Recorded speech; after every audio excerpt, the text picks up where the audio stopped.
Hello everyone. Episode की शुरुआत में दिखाते हैं कि रैन हान के घर के आगे उसका इंतजार कर रही है और वक्त बीतता चला जाता है मगर हान नहीं आता। रात होती है और रैन अपने घर पर खाना खा रही है और जो फोटोज और पेंटिंग रैन की मॉम ने हटाई थी उनके बारे में मॉम पूछती हैं और चिल्लाकर कहती हैं, किसने उन्हें वापस रखा। तभी रैन आती है और कहती है, मैंने रखी हैं। मॉम कहती हैं, रैन तुम्हारे डैड जा चुके हैं, इनको प्लीज यहाँ से हटा दो। रैन कहती है कि क्या अब मेरे डैड का सामान भी आपको तकलीफ देने लगा। मॉम आंखों में आंसू भरकर कहती हैं, तकलीफ? तुम क्या चाहती हो, मैं ये सब देखकर सारी जिंदगी रोती रहूं?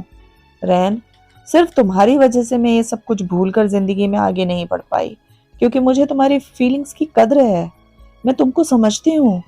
रैन बीच में टोकते हुए कहती है कि नहीं, आप मुझे नहीं समझती, आप सिर्फ अपनी मर्जी मुझ पर थोपती हो। तो मॉम फ्रस्ट्रेटेड होकर कहती हैं कि मर्जी थोपती हो कैसे? जो कुछ कर रही हूँ सब तुम्हारे लिए ही तो कर रही हूँ। रैन चिल्लाकर कहती है कि आप मेरे लिए नहीं कर रही, ये सब आप अपने लिए कर रही हो। आप चाहती हो कि मैं आपकी मर्जी से चलूं और अब आप मेरे डैड का सामान भी फेंकना चाहती हो। क्या कोई और आदमी मिल गया है आपको?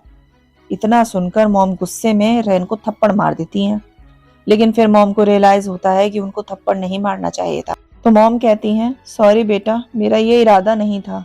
फिर रैन थोड़ा इमोशनल होकर कहती है, कोई नहीं, एक थप्पड़ से मैं कोई मर नहीं जाऊंगी। मॉम रोते हुए चिल्लाकर कहती हैं, प्लीज ऐसा कहना बंद करोगी तुम? तो रैन कहती है, क्यों, अच्छा है ना, मैं भी मर गई तो कोई और नहीं होगा आपको रोकने वाला। फिर अपनी मर्जी से अपनी नई जिंदगी शुरू कर देना। और अपसेट होकर वहां से चली जाती है। और मॉम सोचती हैं कि रैन, तुम मेरे बारे में ऐसा सोचती हो, और फिर रोने लगती हैं। तभी केयर टेकर आंटी मॉम के पास आती हैं और कहती हैं, प्लीज रैन को रोको, बाहर बहुत बारिश हो रही है, वो बाहर जा रही है। और ऐसा कहते हुए वो रैन को रोकने के लिए बाहर चली जाती हैं। उधर मॉम कहती हैं, रैन तुम बिल्कुल अपने डैड की तरह निकली, वो भी हमेशा मरने की बातें करते थे और तुम भी। ठीक है जाओ, कोई नहीं रोकेगा अब तुम्हें। और रोने लगती हैं। इधर दिखाते हैं कि रैन भागते हुए हान के घर आती है और डोर पर लॉक देखकर बाहर ही बैठ जाती है। कुछ देर बाद अम्ब्रेला लेकर हान भी आ जाता है।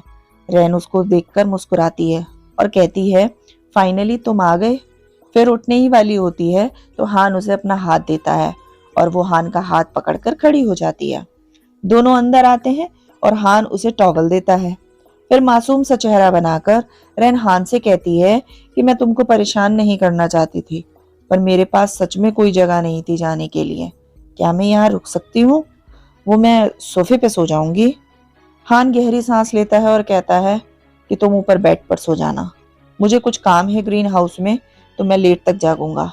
और कहकर चला जाता है। रैन मुस्कुराने लगती है कि मानो यही वो चाह रही थी।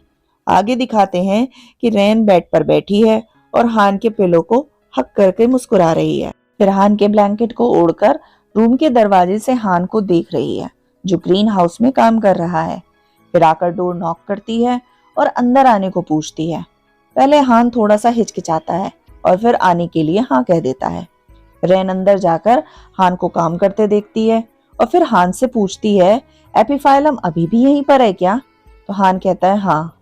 आगे पूछती है, तो क्या उस पर फ्लावर खिला? तो हान मना कर देता है। फिर रैन हान से कहती है कि हान, एक शर्त लगाओगे? हान पूछता है, शर्त? कैसी शर्त?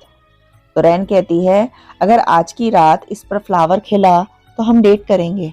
तो हान कहता है कि अगर नहीं खिला तो क्या तुम मेरा पीछा छोड़ दोगी?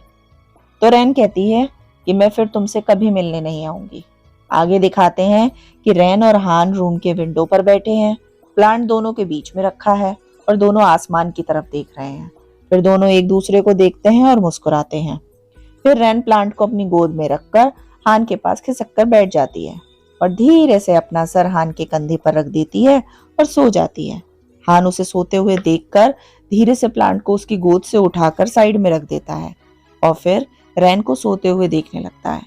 थोड़ी देर में दिन निकल आता है और हान पहले प्लांट को देखता है और फिर रैन को देखता है और फिर थोड़ा सा उदास हो जाता है। फिर वो रैन को उठाकर बेड पर लेटा देता है। नेक्स्ट मॉर्निंग मॉम रैन को कॉल कर रही हैं, पर फोन स्विच ऑफ आता है और वो परेशान होकर इधर उधर टहलने लगती हैं और कहती हैं फोन क्यों नहीं लग रहा इस लड़की का, कहाँ है वो। और तब केयर टेकर आंटी कहती हैं कि हो सकता है कि फोन की बैटरी खत्म हो गई हो, और ये भी हो सकता है कि वो यू के घर चली गई हो, आखिर दोनों बचपन के दोस्त हैं। फिर मॉम यू को और उसके घर में बाकी सब लोगों को कॉल करती है, पर कोई भी कॉल पिक नहीं करता। तो आंटी कहती हैं कि ठीक है, मैं यू के घर जाती हूँ और देखती हूँ कि रैन कहाँ है।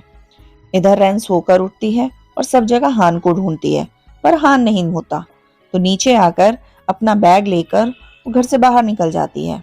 उधर यू का फोन बजता है और यू नींद में फोन उठाकर कहता है, इतने सुबह कौन है जो फोन कर रहा है। तो उधर से केयर टेकर आंटी कहती हैं कि फाइनली तुमने फोन उठाया, क्या रैन तुम्हारे घर है। यू को लगता है कि केयर टेकर आंटी उसको पसंद तो करती ही हैं और अब पीछे भी पड़ गई हैं। तो वो हड़बड़ाकर फोन कट कर देता है और फिर सोने लगता है। उधर रैन फेटी के पास आती है और मुंह लटकाकर खड़ी हो जाती है। फेटी पूछता है, ये सड़ा सा मुंह क्यों बना रखा है। तो रैन कहती है, हान कल फिर बिना बताए गायब हो गया। तो फेटी कहता है कि आज संडे है ना, वो फिश और फ्लावर मार्केट गया होगा। रैन कहती है, अच्छा सच में, तो ठीक है मैं चलती हूँ, और भागते हुए मार्केट पहुंच जाती है। और हान को देखकर कहती है कि वाह क्या कोइंसिडेंस है ना, तुम भी यहीं पर हो। फिर रैन हान से पूछती है कि मैं कल रात सो गई थी, तो क्या एपीफाइलम पर फूल खिला। इस पर हान थोड़ा सा शर्माता हुआ सा मुस्कुराता है और कहता है, वो मैं भी सो गया था। तो रैन कहती है, ओ अच्छा, तुम ये बताओ तुम काम के लिए कहाँ जा रहे हो, मैं भी तुम्हारे साथ चलूं। और फिर बातें करती हुई हान के साथ साथ चलने लगती है। उधर दिखाते हैं कि यू अपने दोस्तों के साथ बैठा है और उसके दोस्त कहते हैं कि क्या सच में रैन की केयर टेकर ने तुमको कॉल किया, मतलब तुम्हारा पर्सनल नंबर भी उसके पास है। अरे वाह, लगता है तुम में वो वाकई इंटरेस्टेड है। वो वैसे कह क्या रही थी। तो यू कहता है कि पूछ रही थी कि रैन मेरे घर है या नहीं है। इस पर सब कहते हैं, अरे बहाना है बस तुमसे बात करने का। अच्छा तो तुमने क्या कहा। तो यू कहता है कि मैंने पूछा कि रैन के बारे में मुझसे क्यों पूछ रही हो। तो कहती है कि फोन पर नहीं बता सकती, आमने सामने मिलकर बताऊंगी। अब बताओ, है ना अजीब बात। दोस्त इधर आपस में बात कर ही रहे थे और उधर रैन और हान फ्लावर शॉप पर जाते हैं, जहां हान फ्लावर को मेंटेन करने में अपनी फ्रेंड की मदद कर रहा होता है। तो रैन कहती है कि तुम काम कर लो, मैं बस यहीं पर बाहर हूँ। और घूमते हुए एक फ्लावर को देखती है। तभी एक लेडी आती है और कहती है, आज ही आए हैं, बहुत ही फ्रेश हैं, ले लो ये फ्लावर्स। रैन मना कर देती है। तो लेडी कहती है कि वो जो तुम्हारे साथ आया है वो तुम्हारा बॉयफ्रेंड है ना, उसी को बोल दो, वो तुमको दिला देगा। रैन मुस्कुराकर कहती है कि हाँ बोलूंगी, और हान के पास जा रही होती है। उधर से हान आता है और पूछता है कि घूम ली, अच्छा ठीक है चलो, भूख लग रही है। तो रैन कहती है हाँ। फिर दोनों चलने वाले होते हैं कि वो फ्लावर शॉप के पास से गुजरते हैं। तो रैन लेडी को इशारा करती है फ्लावर्स के लिए। तो लेडी हान से कहती है कि सर आपकी गर्लफ्रेंड कितनी सुंदर है, उसके लिए कुछ फ्लावर ही ले लो। हान नो थैंक्स कहकर आगे चला जाता है।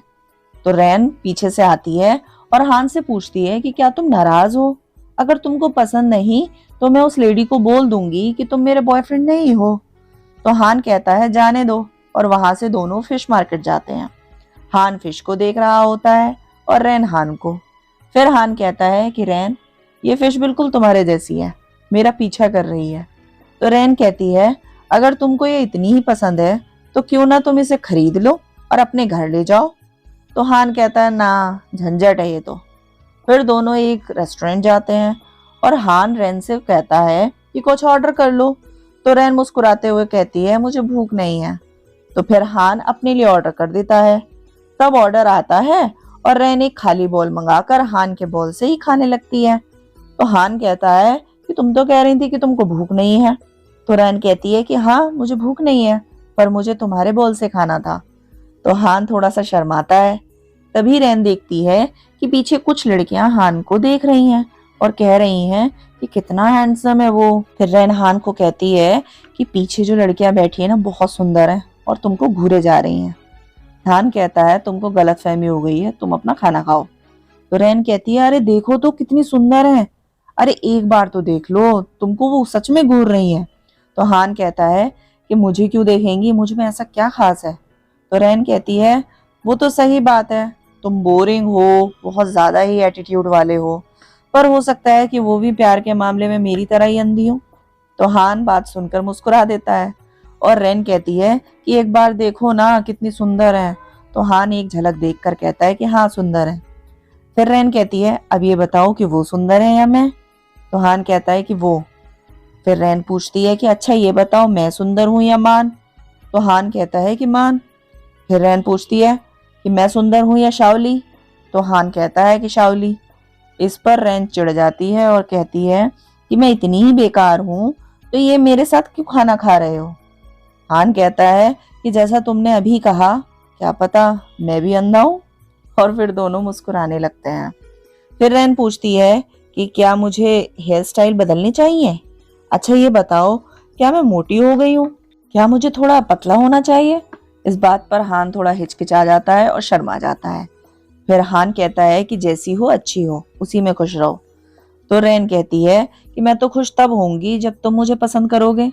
रेन की बात सुनकर हान बिना पैसे वापस लिए बाहर चला जाता है। पीछे पीछे रेन आती है और हान से कहती है वो लड़कियां तुमको अभी भी देख रही थी। हान कहता है अरे उनसे इतना क्यों जेलस हो रही हो तुम। तो रेन कहती है कि जेलस नहीं हूं, मैं तो बस उनको दिखाना चाहती थी। अच्छा सुनो मेरा हाथ पकड़ो। हान कहता है कि क्यों, क्या दिखाना है। रैन फिर कहती है कि अरे पकड़ो ना मेरा हाथ, बस एक बार पकड़ लो, तुमने ही तो कहा था कि जो मेरा मन करेगा मैं कर सकती हूँ। और तभी हान उसे कमर से पकड़कर अपने गले लगा लेता है और फिर पूछता है कि क्या इतना पकड़ना ठीक रहेगा। फिर दोनों एक दूसरे को बहुत ही प्यार भरी नजरों से देखते हैं और फिर हान उसका हाथ पकड़ता है और फिर दोनों वहां से चले जाते हैं। और इसी के साथ ये एपिसोड यहीं खत्म होता है। मिलते हैं अगले एपिसोड में, तब तक के लिए गुड बाय।